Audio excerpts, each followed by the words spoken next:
Hello everyone, welcome to exam lovers. और आज मैं डील करने वाला हूँ 30 क्वेश्चन जेनेटिक डिसीज के बारे में। तो इसके एमसीक्यू रहेंगे, पीवाईक्यू रहेंगे, इन सब के बारे में सब में डील करेंगे। आखिर इसका आंसर कैसे आएगा। तो मेरा नाम है राहुल। तो चलिए समझते हैं क्वेश्चन नंबर पहला क्या रहने वाला। इसमें लिखा है कि निम्नलिखित में से कौन सा ऑटोसोमल डोमिनेंट जेनेटिक डिसऑर्डर है। Option A cystic fibrosis, option B Huntington disease, option C है हीमोफीलिया ई, ऑप्शन डी है फिनाइलकीटोन्यूरिया। तो सबसे पहले इसका मतलब समझें कि आखिर ऑटोसोमल डोमिनेंट क्या होता है। इसका मतलब होता है कि अफेक्टेड पेरेंट्स होंगे आपके और उनसे जो डिसीज पास होगी बच्चों में वो अनअफेक्टेड होगी, कोई या डॉटर हो या सन हो। ठीक है, इसका ये की पॉइंट होता है। इसका जो आंसर रहने वाला वो रहेगा हंगस्टन डिसीज। एक न्यूरो डिसऑर्डर होता है मस्तिष्क से। हीमोफीलिया ए है, आप जानते हैं, ब्लड क्लॉटिंग फैक्टर नंबर 8 से होता है। फिनाइलकीटोन्यूरिया है जो मेटाबॉलिज्म से रिलेटेड है। ठीक, जो सिस्टिक फाइब्रोसिस है वो आप जानते हैं CFTR जीन के होता है म्यूटेशन से। ठीक, फिर हम चलते हैं क्वेश्चन नंबर सेकंड पर। इसमें लिखा है कि निम्नलिखित में से कौन सा ऑटोसोमल रिसेसिव डिसऑर्डर है। तो सबसे पहले समझेंगे हम ऑटोसोमल रिसेसिव डिसऑर्डर क्या होता है। तो इसमें अनअफेक्टेड पेरेंट्स होंगे और उसमें जो डिसीज पास होगी किसी एनी वन चाइल्ड में, या तो डॉटर्स में या सन में। ठीक है, इसका ये मतलब होता है। तो ऑप्शन नंबर ए है Marfan disease, option B Huntington disease, option C cystic fibrosis, option D Huntington like dominant disorder. तो इसका जो आंसर रहने वाला है रिसेसिव है, तो फिर इसका आंसर रहेगा सिस्टिक फाइब्रोसिस। ठीक है, ऑप्शन नंबर सी। फिर हम चलते हैं क्वेश्चन नंबर थर्ड पर। थर्ड जो है इसमें लिखा है निम्नलिखित में से कौन सा एक्स लिंक्ड रिसेसिव डिसऑर्डर है। तो ऑप्शन ए है हीमोफीलिया ए, ऑप्शन बी है मार्फन सिंड्रोम, ऑप्शन सी है हंगस्टन डिसीज, ऑप्शन डी है एकेंड्रोप्लासिया। ठीक है, तो इसका सबसे पहले मतलब समझते हैं क्या है। एक्स लिंक्ड रिसेसिव का मतलब होता है जैसे रिसेसिव आ गया तो इसका मतलब होगा कि मदर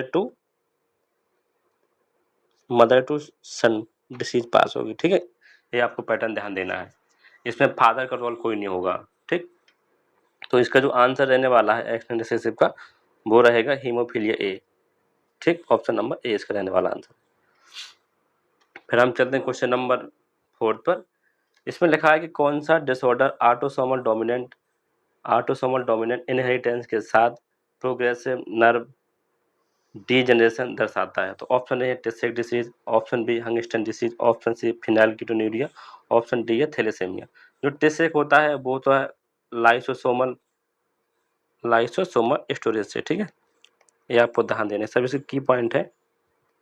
जो हंगस्टन डिसीज होता है उसमें एक न्यूक्लियोटाइड होता है CAG, इसका हो जाता है एक्सपेंशन, मतलब बार बार आ जाता है। ब्रेन से रिलेटेड डिसीज है।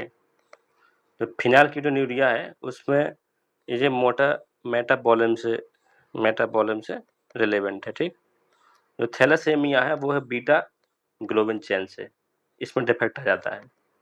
ठीक, तो इसका जो आंसर रहने वाला है इसमें लिखा नर्व के लिए, तो नर्व मतलब Huntington disease brain, option number B. ठीक, फिर हम चलते हैं क्वेश्चन नंबर 5 पर। इसमें रहने वाला है कि निम्नलिखित में से कौन सा classic autosomal recessive metabolic disorder है। ऑप्शन ए है फिनाइलकीटोन्यूरिया, ऑप्शन बी है Klinefelter syndrome, option C haemophilia A, option D Huntington disease. तो फिनाइलकीटोन्यूरिया मैंने बताया इसमें कि ये मेटाबॉलिक डिसऑर्डर है। ठीक, जिसमें 2 अमीनो एसिड काम करते हैं, फेनाइल एनालिन और टाइरोसिन। इसमें क्लाइनफिल्टर है तो एक क्रोमोजोमल डिसऑर्डर है। ठीक, जिसका कैरियोटाइप होता है 47XXY। ठीक, और हीमोफीलिया ये ब्लड क्लॉटिंग से रिलेवेंट है, जिसमें फैक्टर 8 डिजेनरेट हो जाता है। हंगस्टन डिसीज मैंने बताया ब्रेन से है, जिसमें एक न्यूक्लियोटाइड होता है CAG, वो एक्सपेंशन हो जाता है, मतलब बार बार आता है। तो इसका जो आंसर रहने वाला मेटाबॉलिक डिसऑर्डर मतलब ऑप्शन नंबर ए फेनाइलकीटोन्यूरिया।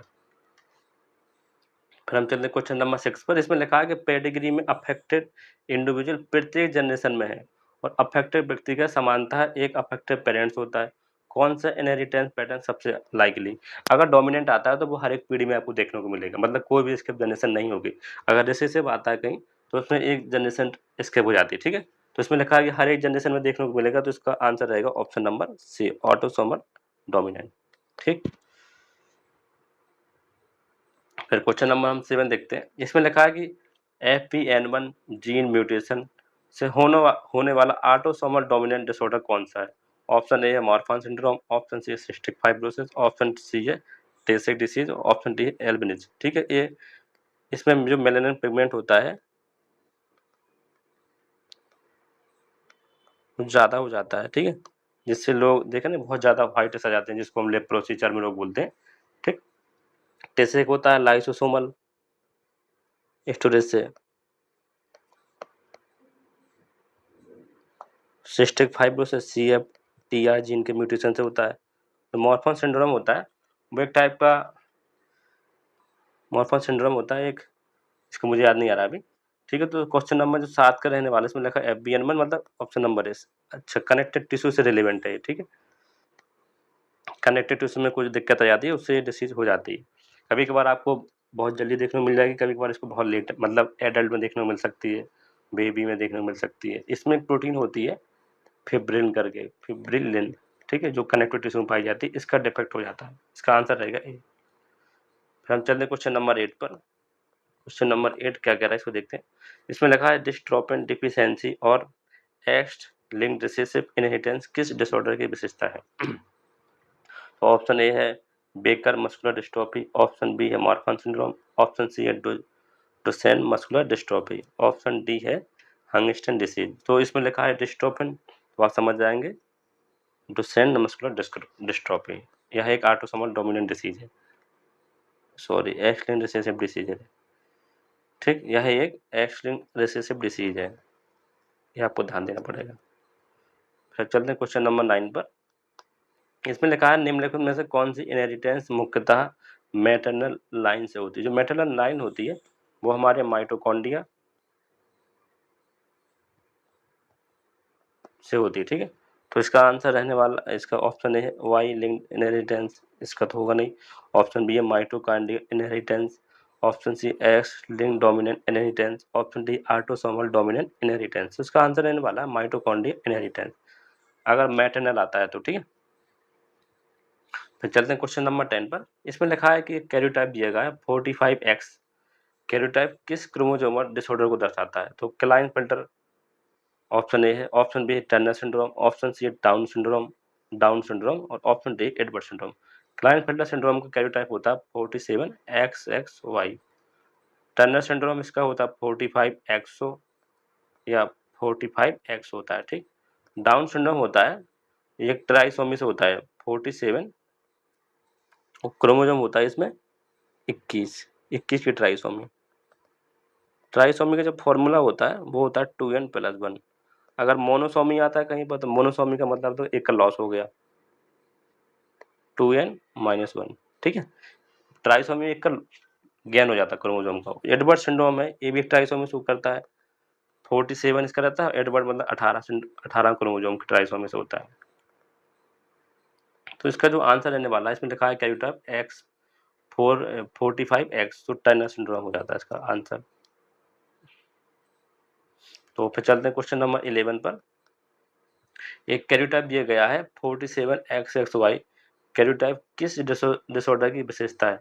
तो ऑप्शन ए है टर्नर सिंड्रोम, ऑप्शन बी है triple X syndrome, option C है क्लाइनफेल्टर सिंड्रोम, ऑप्शन डी है पटाउ सिंड्रोम। तो मैंने बताया कि जो टर्नर सिंड्रोम होता है उसका कैरियोटाइप XO होता है, ट्रिपल एक्स का होता है 47 3X, ठीक है। क्लाइनफेल्टर का होता है 47XXY, एक बार बॉडी होती है, जो बार बॉडी होती है उसका होता है फॉर्मूला X-1, ठीक है।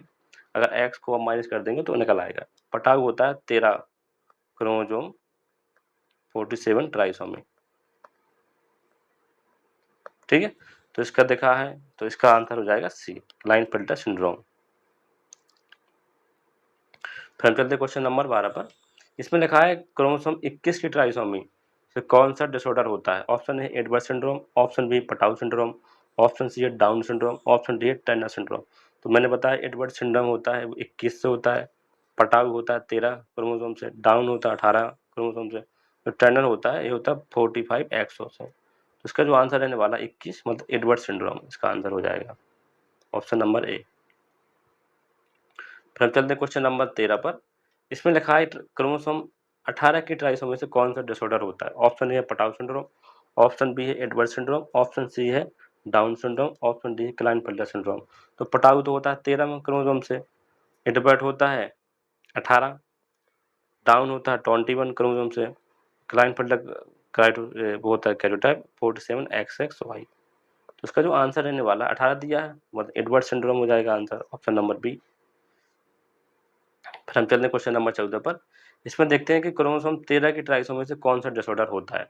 ऑप्शन ए है पटाव सिंड्रोम, ऑप्शन बी है Turner syndrome, option C Edward syndrome, option D है क्राइडू-चैट सिंड्रोम। तो पटाव सिंड्रोम होता है वो 13 से होता है, टर्नर होता है 45 एक्सो, एडवर्ड होता है 21 क्रोमोसोम से, जो क्राइडू-चैट होता है वो 5p होता है, 5 क्रोमोसोम के डिलीशन से होता है। जो क्रोमोसोम होता है उसमें 2 आर्म होती हैं, एक क्यू एक पी। पी या जो क्यू आर्म होती है वो लार्ज होती है, जो पी आर्म होती है वो स्मॉल होती है। तो क्यू पी के डिलीशन से क्राइडोचैट होता है, जो जब बच्चे रोते हैं तो वो उसमें मतलब बिल्ली की आवाज़ निकल के आती है। ठीक, तो इसका जो आंसर रहने वाला वो रहेगा ऑप्शन नंबर ए पटाव सिंड्रोम। फिर हम लोग चलते हैं क्वेश्चन नंबर 15 पर। इसमें लिखा है क्रोमोसोम 5 पे शॉर्ट आर्म की डिलीशन किस डिसऑर्डर से एसोसिएट है। तो मैंने बताया था पिछले क्वेश्चन पर, option A cri du chat, option B है Down syndrome, option C Klinefelter syndrome, option D है एडवर्ड सिंड्रोम। तो 5p दिया है तो मैंने बताया था क्राइडोचैट होता है। ठीक, down syndrome 21 chromosome, Klinefelter karyotype 47 XXY, Edward syndrome 21। Down होता है वो 18 से होता है। ठीक, ये आपको ध्यान रखना, मुझसे यहाँ गलती हो गई है, 18 क्रोमोसोम। ठीक, तो इसका आंसर रहने वाला है क्राइडोचैट। फिर हम चलते हैं क्वेश्चन नंबर 16 पर। इसमें लिखा है कि निम्नलिखित में से कौन सा वाई लिंक डिसऑर्डर का उदाहरण है। ठीक है, हेमोफीलिया ए ऑप्शन ए है, ऑप्शन बी है Duchenne muscular dystrophy, option C है Y chromosome linked male infertility, और ऑप्शन डी है सिस्टिक फाइब्रोसिस। इसका तो वाई है तो इसमें भी वाई है, ऑप्शन नंबर सी। ठीक, इनफर्टिलिटी का मतलब होता है कि जो मेल होता है उसमें जो स्पर्म की क्वालिटी होती है वो कम हो जाती है, मतलब वो एकदम जो क्वांटिटी चाहिए मेजर के लिए उसमें नहीं रहता, जिसको बोलते हैं एजुस्पर्मिया। ठीक, एक ओलिगोस्पर्मिया होता है, एक होता है एजुस्पर्मिया, मतलब जो स्पर्म की क्वालिटी है वो कम हो गई है, दूसरे के द्वारा इंजेक्ट की जाएगी। ठीक है, तो इसका आंसर हो जाएगा ऑप्शन नंबर सी। फिर हम चलते हैं क्वेश्चन नंबर 18 पर। 17 हो गया था ना, तो नहीं नहीं 16 हो गया था, चलते हैं 17 पर। इसमें लिखा हुआ कि एक्स लिंक्ड रिसेसिव डिसऑर्डर में मेल पैटर्न की तुलना में अधिक अफेक्टेड क्यों होते हैं। ठीक, तो ऑप्शन ए है male have 2x chromosome, male are hemizygous for X gene के लिए, फीमेल लैक्स एक्स क्रोमोसोम, और Y chromosome always suppress Y X linked gene. तो अगर इसका आप मतलब समझेंगे एक्स लिंक्ड रिसेसिव का, तो इसका मतलब होता है कि मदर टू सन डिसीज का जाना। ठीक है, तो अगर इसमें मेल अगर हेमिजाइगस होगा तभी तो एक्स जा पाएगा, तो इसका आंसर रहेगा बी। ठीक है, फिर हम चलते क्वेश्चन नंबर 18 पर। इसमें लिखा है कि कैरियर वुमेन का व्यवहार नॉर्मल मैन से होता है, रैंडमली सेलेक्ट चाइल्ड के अफेक्ट होने की प्रोबेबिलिटी कितनी होती है। कोई कैरियर वुमेन है और उसका व्यवहार नॉर्मल मैन से हो जाता है, कैरियर तो आप यहाँ पर इसका कर सकते हैं क्रॉस, कोई कैरियर है और नॉर्मल से करना है क्रॉस, तो एक्स से मैन से करना है, तो इसका करिए आप क्रॉस क्रॉस करेंगे तो एक्स से आ जाएगा, और एक्स से वाई, और एक्स से वाई। इसका जो आंसर रहने वाला है अफेक्टेशन होने की प्रोबेबिलिटी कितनी है, तो 1/2 1/4 आएगी। इसका आंसर आएगा कैरियर मदर है, उसका दे दिया जीनोटाइप। ठीक है, फिर ये भी इसको मल्टीपल करेंगे तो इसका आंसर हो जाएगा 1/4। फिर हम चलते हैं क्वेश्चन नंबर 19 पर। इसमें लिखा है कि अफेक्टेड होमोजाइगस फीमेल का विवाह नॉर्मल मेल से होता है, उनकी सभी डॉटर का स्टेटस क्या होगा? जैसे अफेक्टेड होमोजाइगस है, होमोजाइगस का मतलब होता है कि ये होमोजाइगस अफेक्टेड है, तो अफेक्टेड हो गया, विवाह नॉर्मल मैन से होता है, तो ये तो एक्स लिंक्ड रिसेसिव होगी ना, तो ऑल डॉटर कैरियर, इसका आंसर हो जाएगा सी। ठीक, फिर हम चलते हैं क्वेश्चन नंबर 20 पर। इसमें लिखा है कि एक्स लिंक डोमिनेंट डिसऑर्डर वाले अफेक्टेड फादर की नॉर्मल मदर से संतान होती है, कितनी डॉटर अफेक्टेड होंगी? डोमिनेंट का मतलब होता है फादर टू डॉटर, ठीक है, ये इसका की पॉइंट है, फादर टू डॉटर इसका क्रेडिट जाएगा। तो इसमें लिखा है नॉर्मल मदर से संतान होती है, तो कितनी डॉटर अफेक्टेड होंगी, तो इसमें हो जाएगा आल। ठीक, फिर चलते हैं क्वेश्चन नंबर 21 पर। इसमें लिखा है कि कौन सा disorder classically x link dominant inheritance follow करता है? तो इसका मतलब होता है एक्स लिंक डोमिनेंट का फादर टू डॉटर, ठीक है। तो फिर पूछा एक्स लिंक डोमिनेंट कौन सा होगा? डोमिनेंट का अगर पूछा जाए इसमें, तो इसमें आंसर रहेगा विटामिन डी रेजिस्टेंस रिकेट्स। ठीक, हीमोफीलिया तो होता है एक्स लिंक्ड रिसेसिव होता है, जो सिस्टिक फाइब्रोसिस होता है वो ऑटोसोमल होता है रिसेसिव, जो टेसेक होता है वो ऑटोसोमल रिसेसिव होता है। तो इसका जो आंसर रहने वाला वो रहेगा ऑप्शन नंबर ए। ठीक, हम चलते क्वेश्चन नंबर 22 पर। इसमें लिखा हुआ है निम्नलिखित में से कौन सा autosomal recessive lysosomal storage disorder है? ऑप्शन ए है मॉर्फन सिंड्रोम, ऑप्शन बी है Tay Sachs disease, option C Huntington disease, option D है एकेंड्रोप्लासिया। आप बहुत बार देख रहे होंगे एकेंड्रोप्लासिया आ रहा है, तो इसमें जो मैन की हाइट होती है बहुत डॉर्क, मतलब बहुत छोटी हो जाती है, उनके फोर लिम्ब अपर लिम्ब बहुत छोटे हो जाते हैं, ठीक है, इसको बोलते हैं एकेंड्रोप्लासिया। तो इसका जो आंसर रहने वाला है लाइसोसोमल स्टोरेज का वो रहेगा टेसेक डिसीज। ठीक, ऑप्शन नंबर बी। फिर हम चलते हैं क्वेश्चन नंबर 23 पर। इसमें लिखा है कि होमोजेंटिसिक होमोजेंटिसिक एसिड के एक्युमुलेशन से कौन सा डिसीज एसोसिएट है? इसका मतलब होता है कि जो यूरिन होती है वो डार्क हो जाती है, यूरिन का जो कलर होता है वो डार्क हो जाता है, डार्क ब्लैक। ठीक, ये आपको ध्यान देना है। तो इसका ऑप्शन ए है एल्केप्टोन्यूरिया, ऑप्शन बी है गैलेक्टोसेमिया, ऑप्शन सी है फिनाइलकीटोन्यूरिया, ऑप्शन सी है सिस्टिक फाइब्रोसिस। इसका जो आंसर रहेगा वो रहेगा एल्केप्टोन्यूरिया। जो हमारे यूरिन का कलर होता है वो येलो होता है, स्लाइटली येलो होता है, डार्क येलो भी हो सकता है, डार्क येलो तब होगा जब आप लोग पानी कम पी रहे होंगे, और स्लाइटली येलो होता है। अगर आप पानी ज़्यादा पी रहे हैं तो थोड़ा स्लाइटली येलो हो जाएगा, ठीक है। तो इसका आंसर रहेगा ऑप्शन नंबर ए। फिर हम चलते हैं क्वेश्चन नंबर 23 पर।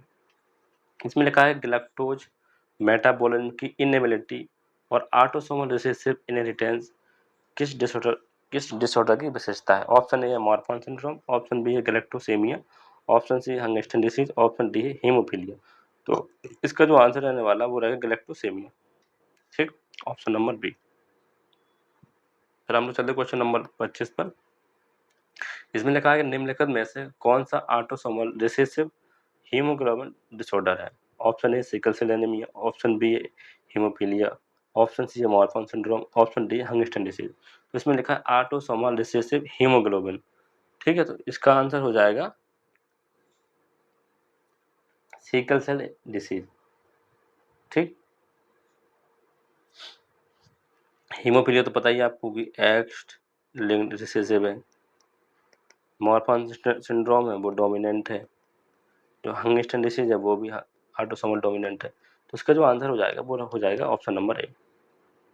फिर हम चलते हैं क्वेश्चन नंबर 26 पर, सॉरी। फिर हम लोग चलते हैं क्वेश्चन नंबर 26 पर। इसमें लिखा है कि सिकल सेल डिसीज की करेक्टरिस्टिक्स, जो करेक्टरिस्टिक है इनहेरिटेंस पैटर्न क्या होता है? सिकल सेल एनीमिया होता है, वो हमारा ऑटोसोमल रिसेसिव होता है, ठीक, ऑप्शन नंबर सी। फिर हम चलते क्वेश्चन नंबर 27 पर। इसमें लिखा है कि एबनॉर्मल ग्लोबिन चेन सिंथेसिस वाला ऑटोसोमल रिसेसिव डिसऑर्डर कौन सा है? ऑप्शन ए है थैलेसेमिया, ऑप्शन बी है मार्फन सिंड्रोम, ऑप्शन सी है Huntington disease, option D haemophilia A. तो इसका इसमें लिखा autosomal recessive disorder beta chain globin. तो मैंने बताया था इसका जो आंसर रहेगा वो रहेगा थैलेसेमिया, बीटा ग्लोबिन चेन के डिफेक्ट होने से हो जाता है। फिर हम चलते हैं क्वेश्चन नंबर 28 पर। नेक्स्ट क्वेश्चन जो रहने वाला हमारा, इसमें लिखा है नॉर्मल कपल का चाइल्ड रिसेसिव डिसीज से अफेक्टेड है। यदि डिसीज फुली पेनिट्रेंट है तो पेरेंट्स के बारे में क्या निश्चित होगा? इसमें होगा कि जैसे कुछ डिसीज है डिफेक्टेड होती है, इसमें बोथ आर हेट्रोजाइगस कैरियर होंगे, ठीक। जो नेक्स्ट क्वेश्चन रहने वाला वो रहेगा ट्राई न्यूक्लियोटाइड रिपीट एक्सपेंशन के कारण एंटीसिपेशन किस डिसीज में कैरेक्टरिस्टिक है, ठीक। Option A cystic fibrosis, option B Huntington disease, option C है मार्फन सिंड्रोम, ऑप्शन डी है टर्नर सिंड्रोम। तो जो इसका आंसर रहने वाला है वो रहेगा हंगस्टन डिसीज, जो जानते हैं ऑटोसोमल डोमिनेंट डिसीज है, ब्रेन से रिलेवेंट है। इसमें एक कोड होता है CAG एक्सपेंड हो जाता है, मतलब बार बार आता है, ठीक। पी इसका आंसर हो जाएगा।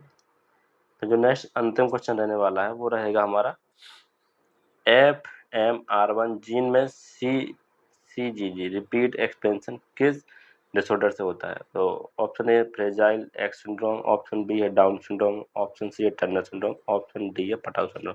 इसका जो आंसर रहने वाला है वो रहेगा फ्रेजाइल सिंड्रोम, ठीक। और डाउन सिंड्रोम तो जानते हैं 21 क्रोमोसोम से होता है। टर्नर सिंड्रोम कैरियोटाइप X45X अब 45X होता है, ठीक। पटाउ सिंड्रोम 13 क्रोमोसोम की ट्राइसोमी से होता है। तो इसका जो आंसर रहने वाला है वो रहेगा ऑप्शन नंबर ए। तो आज के लिए इतना ही। कैसा लगा आपको ये वीडियो बताना मत भूलिए। जब तक के लिए बहुत बहुत थैंक यू।